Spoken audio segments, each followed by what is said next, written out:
थोड़ा न्यू है, लेकिन एक चीज़ शेयर करनी थी।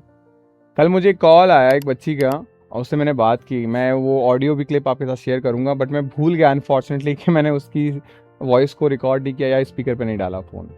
बट एक्चुअली ये वीडियो बनाने का पर्पज़ ये है कि वो डाउट सिर्फ उस बच्ची का नहीं था, आपका भी सेम डाउट है।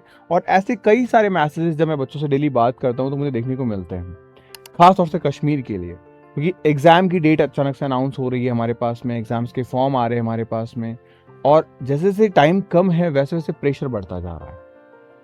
पहले आप उस बच्चे की ऑडियो भी सुनिएगा, ताकि आपको वहाँ जो रिप्लाईज मिलेंगे वो आपको कहीं ना कहीं लगेगा कि हाँ यार, ये प्रॉब्लम मेरे साथ भी है। यानी आने वाले इस कम टाइम में मैं किस तरीके से प्रिपरेशन करूँ, किस तरीके से एग्ज़ाम्स को क्रैक करूँ, ताकि जो प्रेशर मेरे ऊपर है मेरे फैमिली का, उस प्रेशर को मैं रिलीज़ कर सकूँ। चाहे आप बॉयज़ हैं, चाहे आप गर्ल्स हैं। खास तौर से गर्ल्स के लिए तो प्रेशर बहुत ज़्यादा है। आई कैन अंडरस्टैंड, कुछ चीज़ें ऐसी हैं जो मैं शायद बोल भी ना पाऊँ, लेकिन मेन चीज़ यही है कि आपके पास भी उतना ही समय है जितना किसी नॉर्मल पर्सन के पास में है, जिनकी फैमिली में उससे प्रेशर नहीं मिल रहा। लेकिन आप प्रेशर में और ज़्यादा अच्छा परफॉर्म कर सकते हैं, यकीन मानिए। मैंने हज़ारों ऐसे एग्जाम्पल्स देखे हैं। आपने भी जाना होगा कि जब अभी आपने जस्ट कुछ समय पहले जेके बोस का एग्ज़ाम दिया, उस एग्जामिनेशन को आपने क्रैक कैसे किया? उस एग्ज़ाम के जैसे जब दिन करीब आ रहे थे, उस वक्त आप सोचो 6-6, 8-8, 9-9, 10-10 घंटे आप पढ़ रहे थे, और उस वक्त डिस्ट्रैक्शन ज़ीरो था। आप डिस्ट्रैक्ट नहीं हो रहे थे, कारण प्रेशर। तो अभी भी वही प्रेशर है आपके पास, बस एग्जाम बदल गया है। जेके बोस की जगह जेके बोपी हो गया है, स्कॉस्ट का एग्जाम होगा। तो ये जो प्रेशर है एक्चुअल में, ये प्रेशर आपको हैंडल करना है। अगर आपने इस जेके बोस एग्जाम को क्रैक कर लिया, इस जेके बोपी एग्जाम को भी क्रैक कर सकते हैं, क्योंकि सिलेबस वही है। सब्जेक्टिव से बस ऑब्जेक्टिव का पैटर्न आया है, और किस तरीके से करना है उसके लिए मैंने बहुत सारी चीज़ें आप लोगों के लिए कर रखी है। अब आपके पास ये बहाना नहीं होना चाहिए कि हमें कोई पढ़ा नहीं रहा, हमें कोई पढ़ाने वाला नहीं है, क्योंकि आपके लिए 1 अप्रैल से क्रैश कोर्स मैंने स्टार्ट किया। आप लोगों के लिए ही मैंने 1 से आपका फास्ट ट्रैक बैच स्टार्ट किया था। आपके लिए ही बुक्स अवेलेबल है, आपके लिए ही टेस्ट सीरीज अवेलेबल है, आपके लिए ही मॉक टेस्ट अवेलेबल है। नाउ अब आप क्या मेरे लिए अवेलेबल हो? क्या आप वो टेस्ट देने के लिए अवेलेबल हो? क्या आप उन वन शॉट क्लासेस को करने के लिए अवेलेबल हो? अगर ये दोनों चीजें अवेलेबल होगी, तभी हमें कॉलेज की सीट अवेलेबल हो पाएगी। क्योंकि देखो, हमेशा आप ध्यान रखना, ताली दोनों हाथों से बजती है। मैं अगर अपना 100% आपको दे रहा हूं, अगर आप भी अपने एंड पे देने को रेडी बैठे हो, तो डेफिनेटली एग्जाम क्रैक होगा। और यही कुछ बातें मैंने उस बच्ची से भी की। कुछ क्लिप्स मैं आपके साथ जरूर शेयर करूंगा, आप मैसेज देखिएगा। टेक्टी में आप मैसेज भी शेयर करिएगा उस बच्ची का, मैं दिखाऊंगा आपको। उसने बहुत इमोशनल मैसेज लिखा, काफी बड़ा सा। तो इमीडिएटली फिर मैंने कॉल किया, बात की उससे। देखो, बेसिकली जैसे अभी आपने जेके बोपी का एग्जाम देना है और 12th आपका रिसेंटली हो गया है, ठीक है। तो अब आपके पास में एक ही ऑप्शन है कि आप फॉर्म भरोगे और तैयारी करोगे, ठीक है। फर्स्ट ऑफ ऑल तो आप ये माइंड से अपनी चीज़ें निकाल दो कि 2027 के लिए हमें जाना है, ताकि आप अपना खुद का 100% दे पाओ। और अभी आपका एग्ज़ाम की डेट जहाँ तक मैं देख पा रहा हूँ 26 या 27 अप्रैल से 7 मई के बीच में होगा। यानी लगभग हमारे पास में अप्रॉक्स 40 डेज़ के आसपास का टाइम है, 40 to 45 डेज़। अब इन 40 to 45 डेज़ में आपको फिजिक्स, केमिस्ट्री, बायो के 82 चैप्टर्स को कंप्लीट करना है।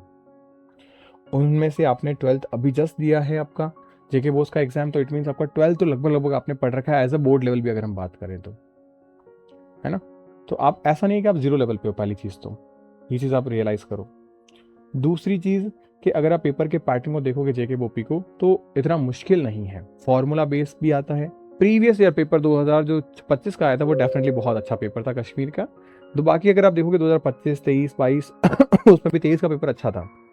तो कहीं ना कहीं इस बार पेपर आपका लगभग वही आएगा जो 2026 के आसपास, 25 के आसपास आपको देखने को मिला था, क्योंकि पेपर का लेवल डाउन नहीं करेंगे वो, ठीक है। आप अगर देखो 60 क्वेश्चन आ रहे हैं आपके हर सब्जेक्ट में, तो अप्रॉक्स 45 क्वेश्चन ऐसे हैं जो नॉर्मल है, हर बच्चा कर सकता है। तो आप सोचो, अगर 45 क्वेश्चन हर बच्चा कवर कर पा रहा है, तो यानी कि हमारे पास में लगभग लगभग 130 क्वेश्चन ऐसे हैं जो हर बच्चा कर सकता है। तो पहले उसको सिक्योर करते हैं, उसके बाद बाकी में हम जंप करते हैं। एक भाई कम से कम 130 नंबर तो लेके आते हैं ना पहले। एडिशन सब्जेक्ट की झंझट हमारे पास है नहीं, सिर्फ फिजिक्स, केमिस्ट्री, बायो पढ़ना है अपने को।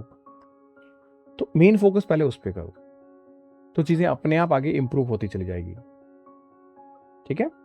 अब आराम से करो, आराम से चीजें होगी। बाकी अगर कोई पर्टिकुलर नहीं भैया मेरे को पढ़ने के लिए मेरे पास स्टडी रिसोर्स नहीं है, मैं क्या पढ़ूँ, कहाँ से पढ़ूँ, तो फिर आप बैचेस को प्रेफर कर सकते हो। वहाँ पे सारी चीज़ें हैं, आपके फिजिबिलिटी टाइम के हिसाब से चीज़ें बेटा ढाली जाती है। जैसे अभी टाइम कम है तो अभी आपको वन शॉट पे प्रेफर करना चाहिए और सिर्फ mock test and test series पे फोकस करना चाहिए। अब वो टाइम नहीं है कि आपको फुल लेंथ क्लासेस करनी है, क्योंकि पॉसिबल ही नहीं है। ठीक है, तो आप वन शॉट को कवर करो और क्लासेस करो और टेस्ट दो बस। उसी के लिए आपका 1 अप्रैल से स्पेशली कश्मीर के लिए क्रैश कोर्स भी स्टार्ट हो गया है। आप जैसे काफ़ी सारे बच्चे हैं उसमें इनरोलमेंट ले रहे हैं, तो 1 अप्रैल से स्टार्ट होगा, तो 1 अप्रैल से आप भी शुरू करो इन चीज़ों को। डेली आपके वन शॉट में 3-3 चैप्टर्स कंप्लीट होंगे, तो बेस्ट रहेगा आपके लिए। बाकी इतनी ज़्यादा परेशानी वाली बात नहीं है बेटा, ठीक है? आप आराम से करो। प्रेशर देखो हर बच्चे पे होता है, प्रेशर उसी पे होता है जो सच में उस प्रेशर को डील कर सकता है, जो सिंसियर होता है एग्जाम के लिए। देखो 2 टाइप के बच्चे होते हैं, एक वो जो प्रेशर लेता ही नहीं है, तो इसका मतलब क्या हो गया, या तो वो टॉप क्लास का बच्चा है और या फिर उसे पता है कि मेरा सिलेक्शन होना नहीं है तो मेरे को लेना ही नहीं है। जो एवरेज बच्चा होता है, जो हमारे जैसे बच्चे होते हैं, वो परेशान होते हैं, लेकिन हमें उस परेशानी के साथ पढ़ते रहना है, तो अपने आप वो परेशानी कम होती चली जाएगी। आप ग्लास को भरा हुआ देखो, खाली मत देखो। धीरे धीरे वो उस ग्लास में बूंद बाय बूंद भरोगे, ग्लास भर जाएगा आपके एग्जाम तक।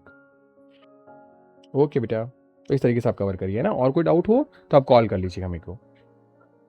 ओके बेटा, तो मैं भी थोड़ा सा इमोशनल हो गया। तो मेन चीज़ है कि ये टाइम हमारे ब्रेकडाउन का नहीं है, ये टाइम है हमारी स्ट्रेंथ को बटोरने का। हम में कितनी एफिशिएंसी है, हम कितने प्रिसाइज वे में जा सकते हैं हमारे जेके पॉपी एग्जाम को क्रैक करने के लिए। और यकीन मानो यार, जेके पॉपी का एग्जाम बहुत प्यारा एग्जाम होता है, बहुत सिंपल एग्जाम होता है।